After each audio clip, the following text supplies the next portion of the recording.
दिवस मावळतीकडे झोकत होता. सूर्य डोंगराच्या आड लपायला लागलेला, तसा आकाश केशरी आणि जांभळ्या छटाने रंगायला लागलं होतं. दिवसभराच्या धावपळीने दमलेली ट्रान्सपोर्ट यार्डची जागा हळूहळू आता शांत होत चालली होती. कुठेतरी शेवटचं हॉर्न वाजत होतं. इंजिनाचे आवाज कमी होत चाललेले. शंकर त्या दिवशी अगदी नेहमीसारखाच होता, पण त्याला हे माहीत नव्हतं की ही रात्र नेहमीसारखी नसेल. शंकर देशमुख, 45 वर्षाचा, वयाच्या मानाने जरा जास्तच थकलेला. उन्हात, पावसात, घाटात आणि जंगलात हजारो किलोमीटर ट्रक चालवून त्याचं आयुष्य गेलं होतं. चेहऱ्यावर कायमची रेषा, डोळ्यात एक प्रकारची सावध नजर. ट्रक हेच त्याचं घर आणि रस्ता त्याचं जग होतं. तो त्या संध्याकाळी आपल्या 2-3 ड्रायव्हर मित्रांसोबत ट्रान्सपोर्ट ऑफिसच्या मागच्या बाजूला बसला होता. जुनाट लाकडी बाग, समोर उकळता चहा आणि बाजूला सिगारेटचा धूर. चहाचा घोट घेत गण्या म्हणाला, "काय शंकरराव, आज काम लवकर संपलेलं दिसतंय." शंकर मान डोलावतच म्हणाला, "हो ना." हे बोलून तो हसतो, पण त्या हास्यात कुठेतरी थकवा लपलेला होता. आजूबाजूला संध्याकाळी वेगळाच माहोल असतो. पक्ष्यांच्या परतीचा गोंगाट, दूर कुठेतरी कुत्र्याचं भुंकणं आणि वाढत चाललेली शांतता. तेवढ्यातच शंकरचा मोबाईल वाजतो. क्षणभर तो स्क्रीनकडे पाहतो आणि समोर नाव झळकतं, रामभाऊ पाटील. शंकरच्या मनात लगेच विचार येतो, या वक्ताला रामभाऊचा फोन, नक्कीच काहीतरी काम असेल. तो झटक्यातच फोन उचलतो. समोरून नेहमीसारखाच गंभीर आवाज येतो, "अरे शंकर, हा रामभाऊ, बोला की." "अरे, संत्र्याचा माल तयार आहे, आजच मुंबईला निघावं लागेल." शंकर क्षणभर गप्प. तो आजूबाजूला पाहतो. अंधार पडायला सुरुवात झालेली. ट्रान्सपोर्ट यार्डवरचे दिवे लागले होते. "आता निघायचं?" तो असं त्यांना विचारतो. "हो, सकाळपर्यंत माल पोहोचायला हवा. आणि हो, घाटात उशीर नको," रामभाऊ ठामपणे सांगतात. शंकरच्या पोटात कुठेतरी हलकीशी गाठ पडते. तो घड्याळाकडे पाहतो तर रात्रीचे 10 वाजलेले. रात्र, घाट आणि संत्र्याचा भरलेला ट्रक, हे समीकरण त्याला चांगलंच माहीत होतं. "ठीक आहे," तो शेवटी म्हणतो आणि फोन ठेवतो.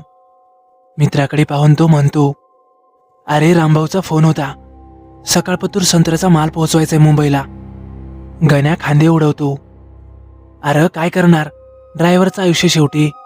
चल." शंकर उठतो. चहाचा शेवटचा घोट घेतो. त्या क्षणी त्याला का कुणास ठाऊक मनातून उठायला जड वाटतं, पण तो त्याकडे दुर्लक्ष करतो. संत्र्याच्या गोदामाकडे जाताना वातावरण थोडं बदललेलं असतं.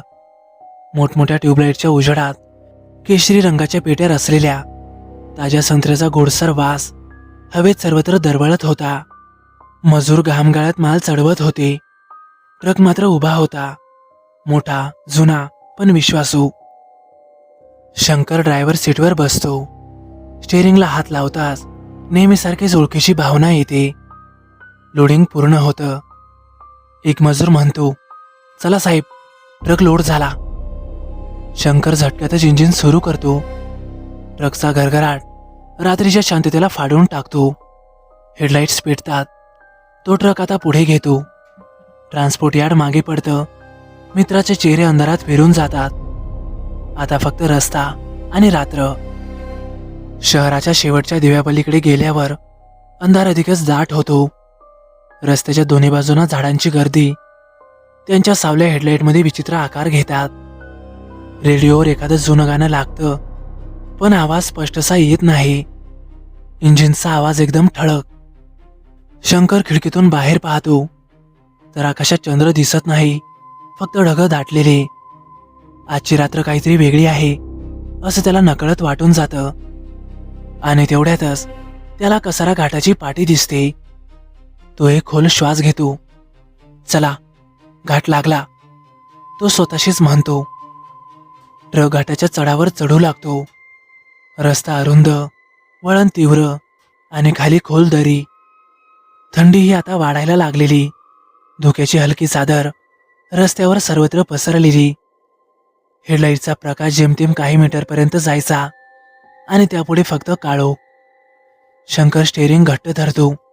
त्या क्षणी त्यालाही माहीत नसतं की हीच रात्र आणि हीच वाट त्याच्या आयुष्याला कायमचं बदलणार आहे. कसारा घाट सुरू होताच वातावरणात जाणवणारा बदल हा शंकरसाठी काही नवीन नव्हता. पण त्या रात्रीचा अंधार मात्र काहीतरी वेगळा जाणवत होता. ट्रक घाटाच्या चढावर हळूहळू पुढे सरकत होता. इंजिनचा आवाज डोंगरात घुमून परत यायचा. वळणावर वळण, खाली खोल दरी आणि आजूबाजूला दाट जंगल. जणू काही रस्ता माणसाला गिळायला तयारच उभा होता. थंडी हळूवार वाढत चाललेली, धुकं हळूहळू जाड होत चाललेलं. हेडलाईटचा उजेड जेमतेम काही फुटापर्यंत पोहोचत होता. त्यापुढे सगळं अस्पष्ट, धुसर आणि भयान. शंकरनं कास थोडी वर घेतली, कारण थंड वारा अंगात शिरत होता. आयला, आज घाट काहीतरी जड वाटतोय, तो स्वतःशीच पुटपुटला. रेडिओवरचं गाणं केव्हाच बंद झालेलं. आता फक्त ट्रकचं इंजिन, टायरचा रस्त्यावरचा आवाज आणि कधीमधी झाडांच्या फांद्या एकमेकांवर आपटण्याचा खडखडाट. अशा वेळी मन नकळतच जुन्या आठवणी काढतं. पूर्वी ऐकलेल्या गोष्टी, घाटात घडलेल्या अपघातांच्या कहाण्या आणि लोकांनी सांगितलेल्या भूतांच्या गोष्टी. शंकरनं डोकं झटकलं. अरे, असल्या भाकड कथांवर विश्वास ठेवायचा नसतो, असं तो स्वतःला समजावत होता. तो ट्रक पुढे चालवत राहिला आणि अचानक एक वळण घेतल्यावर हेडलाईटच्या उजेडात एक आकृती दिसली. शंकरच्या पायाखालची जमीन सरकावी तसा एक झटका बसला. त्याचा पाय नकळत ब्रेकवर गेला. ट्रकचा वेग कमी झाला. तो आता नीट निरखून पाहू लागला तर ती एक बाई होती. रस्त्याच्या कडेला उभी, थेट ट्रक समोर. अंगावर लाल रंगाचं लुगडं, जरा जुनाट पण एकदम स्वच्छ. डोक्यावर पदर घेतलेला आणि कपाळावर भलं मोठं कुंकू. तिचं ते गडद कुंकू अंधारात एकदम ठळक दिसणारं. ती हात वर करून ट्रक थांबवण्याची खूण करत होती. त्या क्षणी शंकरच्या मनात हजार विचार एकाच वेळी धावले. एवढ्या रात्रीचं, ते घाटात, ही बाई एकटीच काय करत असेल? कोणी सोबतही दिसत नाही. नक्कीच काहीतरी चुकतंय. पण लगेच दुसरा विचार आला की कोणीतरी अडचणीत असेल तर मदत करणं आपलं कर्तव्य आहे. तो झटक्यातच ट्रक पूर्णपणे थांबवतो. इंजिन सुरूच असतं, पण आजूबाजूला भीषण शांतता पसरलेली. तो खिडकीतून डोकं बाहेर काढतो. काय झालं ताई? ती हळूहळू आता जवळ येते. तिच्या चालण्यात एक विचित्र संतपणा. आवाज थंड पण एकदम स्पष्ट. अहो दादा, मला थोडं पुढे सोडाल का? शंकर क्षणभर गप्प. तो आजूबाजूला पाहतो. रस्त्यावर दुसरं कुठलंही वाहन नाही. बसा, तो असं म्हणतो आणि दार उघडतो. ती बाई ट्रकच्या केबिनमध्ये चढते. तिच्याबरोबर आतमध्ये एक वेगळाच गारवा येतो. शंकरच्या अंगावर नकळत शहारा येतो. तो मात्र जास्त विचार न करता ट्रक पुढे घेतो. काही क्षण जातात. ती मात्र काहीही बोलत नाही, फक्त समोर रस्त्याकडे एकटक पाहत बसलेली. शंकरलाही शांतता खटकू लागते. तो सहज त्या बाईला विचारतो, ताई, एवढ्या रात्रीचं तुम्ही इथे एकट्याच काय करताय? क्षणभर ती काहीही उत्तर देत नाही आणि मग हळू आवाजात म्हणते, अहो, माझ्या नवऱ्याने मला घराबाहेर काढलं. शंकर तिच्याकडे नजर टाकतो. तिचा चेहरा शांत पण डोळ्यात खोल वेदना. ती पुढे म्हणते, म्हणूनच मी घर सोडून निघाले. शंकरचं मन पाझरतं. अगं ताई, असं नको करू. तो तिला समजावू लागतो. संसारात भांडणं होतातच आणि रागात बोललेलं मनावर घेऊ नये. ती मात्र काहीही बोलत नाही, फक्त तिची नजर पुढेच. आणि मग शेवटी ती एक वाक्य म्हणते, हो ना, पण आता वेळ निघून गेली. त्या वाक्याने शंकरच्या अंगावर सरसरून काटा येतो. त्याला नेमकं कळत नाही की ती असं का म्हणते. ट्रक घाटाच्या वळणावरून जात असतो. धुकं अजून दाट होतं. शंकर पुढे म्हणतो, अहो, रात्रीचं घाटात फिरणं धोक्याचं आहे. कुठेतरी पोलीस चौकीपर्यंत सोडतो. तेवढ्यातच त्याची नजर खाली जाते. क्षणभर त्याला जे दिसतं त्यावर त्याचा विश्वासच बसत नाही. तिचे पाय. त्याचे डोळे विस्फारतात, कारण तिचे पाय उलटे होते, चक्क उलटे. टाच पुढे आणि बोटं मागे. क्षणातच त्याच्या अंगावर शिरशिरी उठते. हृदय जोरजोरात धडधडू लागतं आणि घसाही कोरडा पडतो. त्याचा मेंदू काम करणं बंद करतो. बापरे! त्याच्या तोंडातून जोराची किंकाळी फुटते. तो ब्रेकवर पूर्ण ताकदीने पाय दाबतो. ट्रक जोरात जागीच थांबतो. हे सगळं काही सेकंदातच घडतं. तो घामाघूम झालेला, थरथरत हळूच मान वळवतो. ड्रायव्हर शीट शेजारी पाहतो. ती बाई आता नाहीशी झालेली असते. पूर्ण सीट रिकामी होती. क्षणभर त्याला वाटतं हे फक्त स्वप्न असेल किंवा माझा भास असेल. तो पटकन दार उघडतो आणि खाली उतरतो. थंडी अंगात घुसते. धुकं सगळीकडे पसरलेलं. ताई, ओ ताई, तो मोठ्याने ओरडतो. हेडलाईटचा प्रकाश इकडे तिकडे फिरवतो. रस्त्याच्या कडेला, झाडामागे आणि दरीकडे तो सगळीकडे पाहतो. पण आजूबाजूला मात्र कुणीही दिसत नाही. ना पावलांचा आवाज, ना कुठली हालचाल. फक्त घाट, जंगल आणि भयान शांतता. शंकरच्या अंगातलं रक्त गोठल्यासारखं होतं. तो परत ट्रकमध्ये बसतो. दारातून घट्ट बंद करतो. त्याचे हात थरथरत असतात. हे नेमकं काय होतं? हे एखादं सत्य होतं की काही वेगळंच? ट्रक पुन्हा सुरू करायला त्याला काही क्षण लागतात. इंजिन सुरू होताच त्याला थोडा धीर येतो. झोपेमुळे थकवा आहे बहुतेक, तो असं स्वतःला समजावू लागतो. पण त्याचं मन मात्र अजिबात ऐकत नाही. तो ट्रक आता पुढे चालवतो. पण त्या कॅबिनमध्ये मात्र अजूनही एक अदृश्य उपस्थिती असल्यासारखी जाणीव त्याला सतावत राहते. ट्रक पुन्हा सुरू झाला.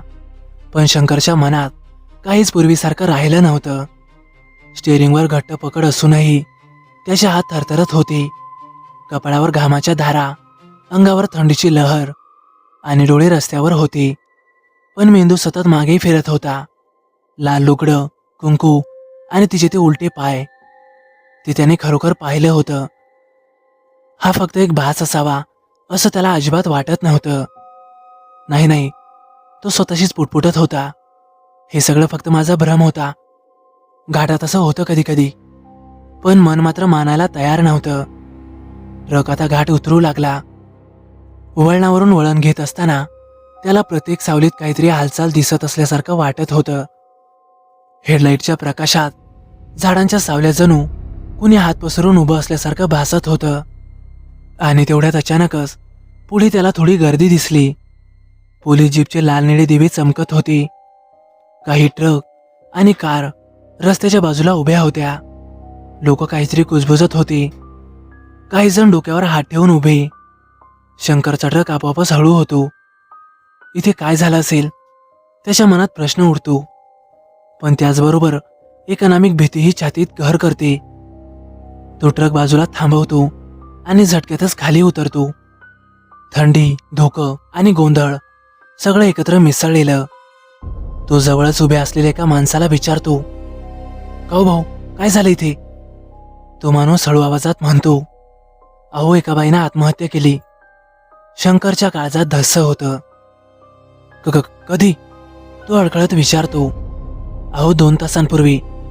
तो माणूस उत्तर देतो. "भरधाव ट्रकखाली उडी मारली होती ने, बिचारी."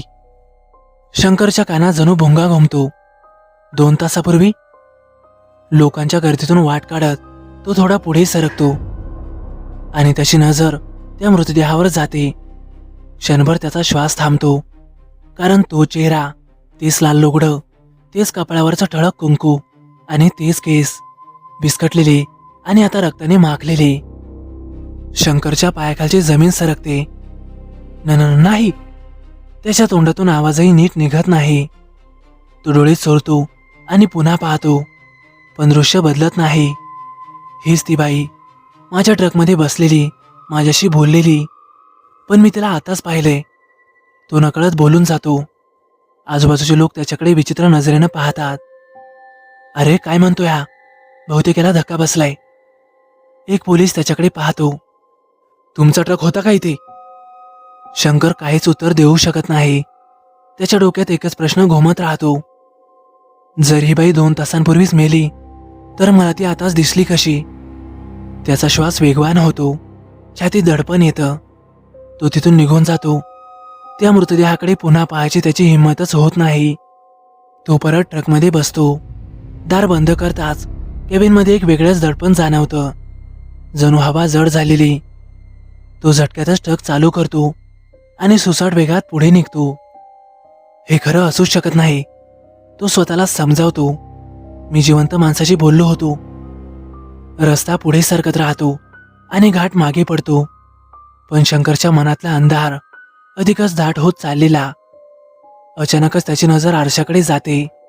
क्षणभर त्याला काहीच दिसत नाही आणि मग त्याला ती दिसते. आरशात तीच बाई, पण आता तिचं रूप बदललेलं. चेहरा एकदम विद्रूप झालेला, डोळे पोकळ आणि रक्ताने भरलेले. तोंडातून रक्त ओघळते, लुगडं फाटलेलं, अंगावरून ट्रक गेल्याच्या स्पष्ट खुणा. शंकरचा किंकाळीचा आवाज त्याच्याच कॅबिनमध्ये भरून जातो. नाही! तो पुन्हा आरशाकडे पाहतो आणि परत रस्त्याकडे, पण आता ती नाहीशी होती आणि क्षणात पुन्हा दिसू लागते. पण यावेळी मात्र ती अजून जवळ आलेली. तिचं तोंड हळूहळू उघडतं आणि ती एकदम विक्षिप्त हसू लागते. ती हसू मानवी नव्हतं, ती हसू त्याच्या कानात घुमतं. शंकर स्टेअरिंग घट्ट पकडतो, पाय ॲक्सिलेटरवर पूर्ण दाबतो. ट्रक आता प्रचंड वेगाने धावतो. मी काही नाही केलं, मी फक्त मदत करत होतो, तो मोठ्यानं ओरडतो. आरशातली ती आकृती मात्र मोठमोठ्याने हसतच राहते. शंकरचे डोळे पाणावतात, हृदय जोरजोरात धडधडू लागतं. तो डोळे घट्ट बंद करतो आणि काही सेकंदातच पुन्हा उघडतो. आरसा आता रिकामा, फक्त त्याचाच घाबरलेला चेहरा. तो तसाच काही क्षण बसून राहतो, श्वास सावरतो. हे सगळं संपलं असं त्याला वाटतं. पण त्या रात्रीनंतर मात्र शंकर कधीच पूर्वीसारखा राहिला नाही. तो अजूनही ट्रक चालवतो, पण कसारघाट टाळतो. आणि आजही रात्री ड्रायव्हिंग करताना जेव्हा तो कधी आरशात पाहतो, तेव्हा क्षणभर त्याला लाल लुगडीची आकृती दिसल्यासारखं वाटतं आणि तो लगेच नजर वळवतो. तर मित्रांनो, कसा वाटला तुम्हाला अनुभव? आवडल्यास नक्की लाईक करा, कमेंट करायला विसरू नका.